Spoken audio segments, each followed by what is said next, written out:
utang nggak bayar-bayar. Ini jangan. Ada seorang yang utang sama bapak, lalu ternyata bapak itu ternyata suka ngaji, lalu suka kita menyebutkan. Biasanya saya sering sekali baca di komen itu. Saya punya teman rajin ngaji tapi sekali yang bayar utang susah. Kenapa kita harus menyalahkan syariat yang lain? Makanya Allah menyampaikan kepada kita, ya ayyuhalladzina amanu la tubtilu shadaqatikum bil mani wal adza. Sudah, kalau sedekah saja tidak boleh kita sertakan dengan mengungkit-ungkit dan mengingat dan memberikan kata-kata yang menyakiti hatinya. Sama. Orang yang kita berikan utang lalu dia tidak kunjung dia untuk membayarnya, tetap koridornya tidak boleh nyakitin. Agama yang paling menjaga kita supaya kita tidak mudah untuk menyakitin orang itu cuma Islam, Bu. Walaupun memang ibu yang memberikan hutang, walaupun dia tidak segera membayar hutang, tapi menyebutkan dengan kalimat yang menyakiti itu beda perkara. Ya sudah, yang kita lakukan adalah ngingetin, Mbak utangnya Mbak. Iya. Mbak utangnya. Iya. Mentok ibu nulis WA-nya kapital semua. Itu udah mentok. Mbak utangnya, kalimat serunya ada 27 kali. Itu mentok. Tapi kita tidak boleh lalu kemudian menyebutkan ini pantas ya. Makanya saya dengar bapakmu dulu juga punya utang. Kalimat-kalimat kayak gitu, itu biasanya dikipasi oleh setan. Jadi setan itu bukan hanya menempel kepada mereka yang berhutang supaya berat membayarkan hutangnya. Tapi setan itu juga menempel pada hati kita ketika kita merasa bisa melakukan semua itu. Tidak bisa kayak gitu. Agama kita itu agama yang detail, menjaga border dan menjaga boundary supaya kita itu tidak nyakitin orang.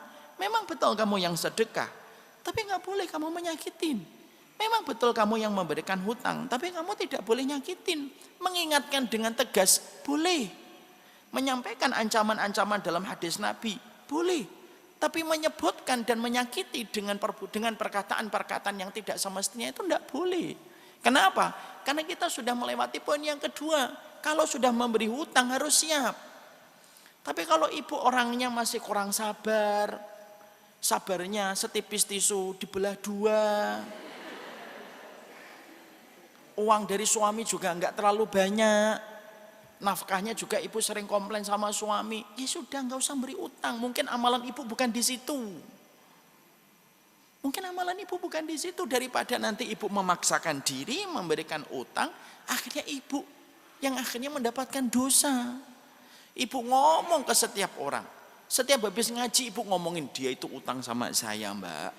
Sampai satu RT tahu semuanya.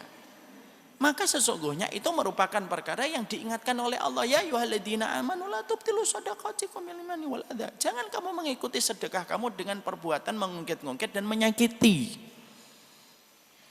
Ya sudah, kita ingetin 1 kali, 2 kali, 3 kali. Kita harus ingat. Kalau sudah berapa kali kita ingatkan tidak kunjung membayar, yang kita ingat satu, selama hutang itu belum dibayarkan untuk kita, selama itu pula kita dinaungi dengan berkah. Sudah. Dan berkah itu akan kita dapatkan nanti ketika kita di hari kiamat.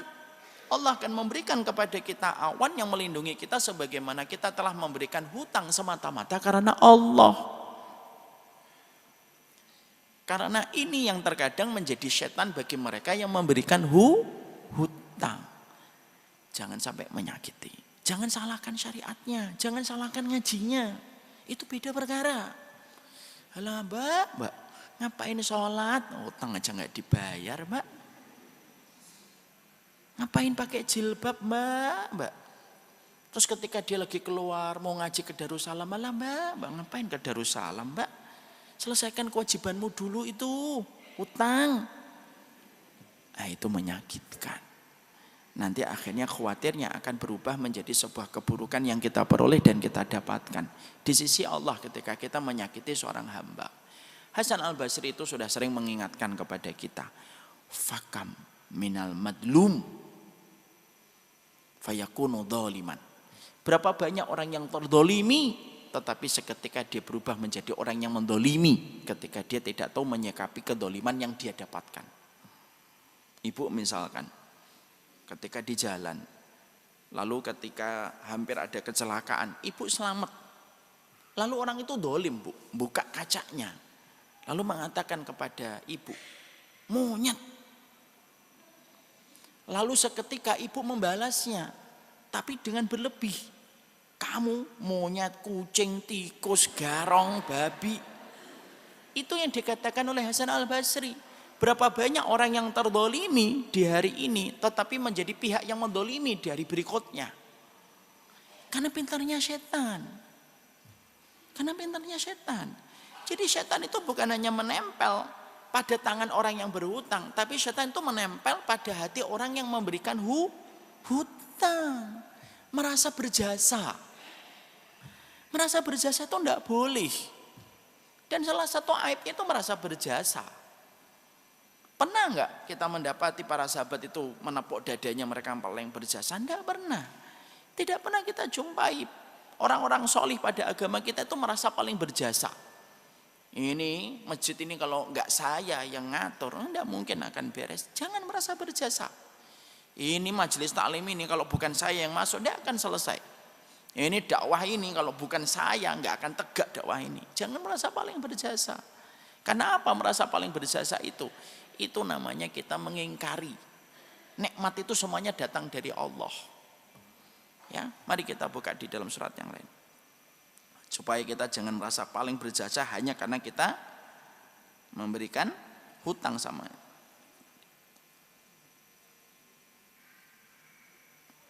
Dibuka di dalam surat An-Nahl 83.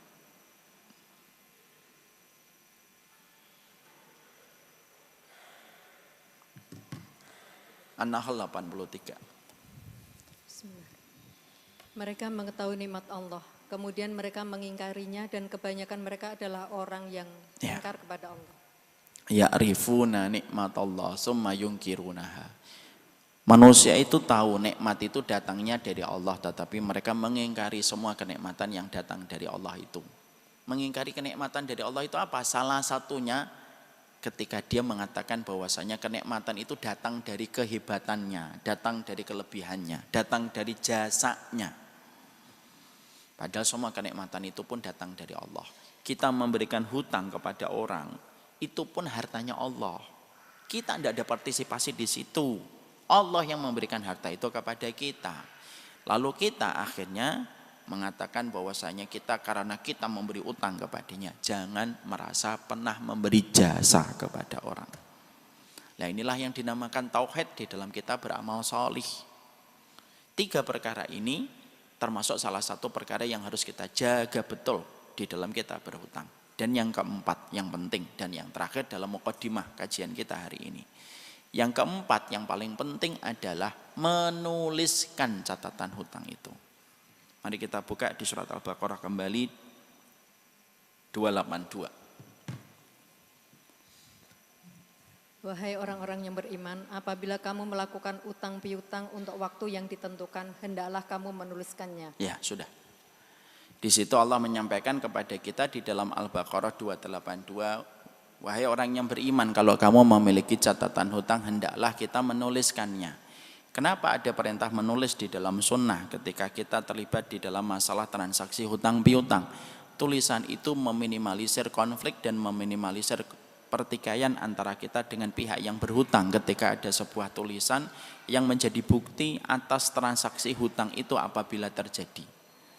Maka ini merupakan salah satu sunnah yang terkadang kita gampangkan.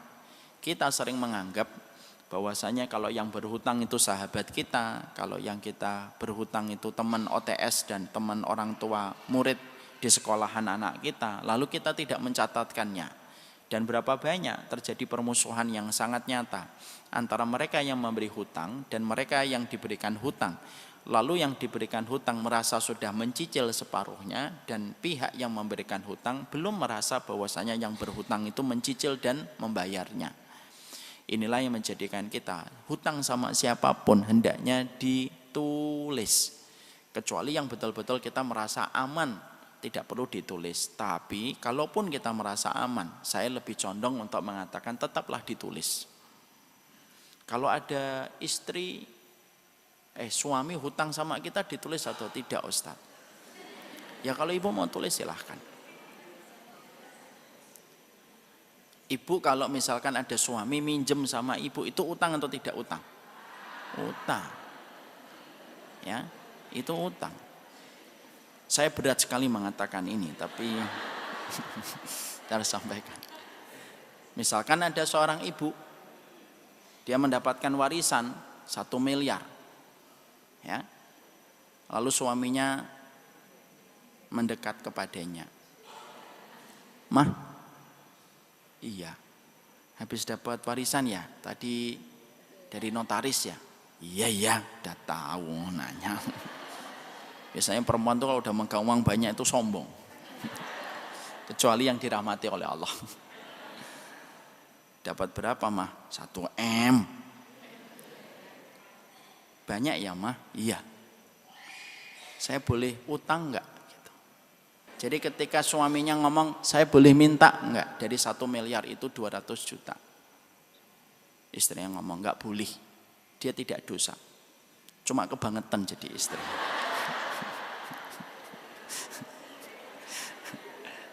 Cuma kebangetan jadi istri. Dan sang suami pasti menyesal itu menikahinya. Tapi tidak bisa mengulang kembali. Tapi semacam itu kalaupun terjadi akhirnya hutang, maka sesungguhnya kalau kita memang sudah merasa aman dengan dirinya, tidak apa-apa, tidak mencatatkannya. Dilanjutkan Bu tadi, surat 282, supaya kita paham utuh ayatnya. Dan hendaklah seorang penulis di antara kamu menuliskannya dengan benar. Janganlah penulis menolak untuk menuliskannya sebagaimana Allah telah mengajarkan kepadanya, maka hendaklah dia menuliskan. Dan hendaklah orang yang berutang itu mendiktekan dan hendaklah dia bertakwa kepada Allah, Tuhannya, dan janganlah dia mengurangi sedikit pun daripadanya. Jika yang berhutang itu orang yang kurang akalnya atau lemah keadaannya atau tidak mampu mendiktekan sendiri, maka hendaklah walinya mendiktekannya dengan benar. Dan persaksikanlah dengan 2 orang saksi laki-laki di antara kamu. Ya, kalau bisa ada saksi. Ini termasuk salah satunya. Makanya bermaterai itu termasuk salah satu di antara kisi-kisi untuk menjaga legalitas dan kekuatan hukum pada setiap transaksi hutang piutang. Dan orang yang berhutang jangan merasa risih dan merasa tabu ketika diberikan selembar surat. Banyak orang yang berhutang ketika harus ditulis, apa perkataan mereka yang berhutang? Emang kamu gak percaya sama saya? Ini bukan masalah percaya dan tidak percaya sebenarnya, tapi ini merupakan masalah yang dituntunkan dan dibimbingkan oleh Allah pada kehidupan kita. Teruskan Ibu. Jika tidak ada saksi 2 orang laki-laki, maka boleh seorang laki-laki dan 2 orang perempuan di antara orang-orang yang kamu sukai dan dari para saksi yang ada. Agar jika yang seorang lupa, maka ya seorang lagi mengingatkannya. Ya. Kenapa saksinya 2? Supaya ketika yang satu lupa atau yang satu mungkin meninggal dunia, maka yang satunya ini masih bisa menggantikan untuk memberikan kesaksian. Teruskan. Dan janganlah saksi-saksi itu menolak apabila dipanggil. Dan janganlah kamu bosan menuliskannya untuk batas waktunya, baik utang itu kecil maupun besar. Tuh, utang kecil atau utang besar. Makanya maaf Ibu, kebiasaan kita ini terkadang ketika kita berhutang sama yang kecil-kecil, maka lebih baik kita tidak usah utang, tapi lebih baik kita minta. Daripada kita mengatakan utang ya Mbak 5.000, setelah itu lupa. Lebih baik kita mengatakan minta 5.000, mau bayar parkir. Ya.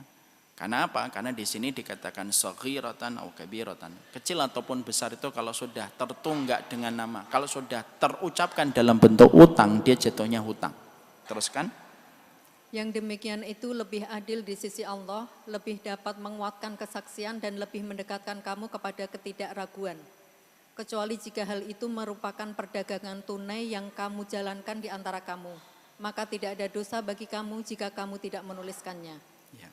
Dan ambillah saksi apabila kamu berjual beli, dan janganlah penulis dipersulit dan begitu juga saksi. Ya. Jika kamu lakukan yang demikian, maka sungguh hal itu suatu kefasikan pada kamu. Ya. Dan bertakwalah kepada Allah. Allah memberikan pengajaran kepadamu dan Allah Maha mengetahui segala sesuatu. Ya. Jadi akhirnya disitulah kita memahami bahwasanya ketika kita merasa aman dan kita sangat percaya dengan orang yang berhutang, kita boleh tidak menuliskannya. Tetapi menuliskannya itu jauh lebih baik dan itu termasuk salah satu karakter dalam persoalan sunnah.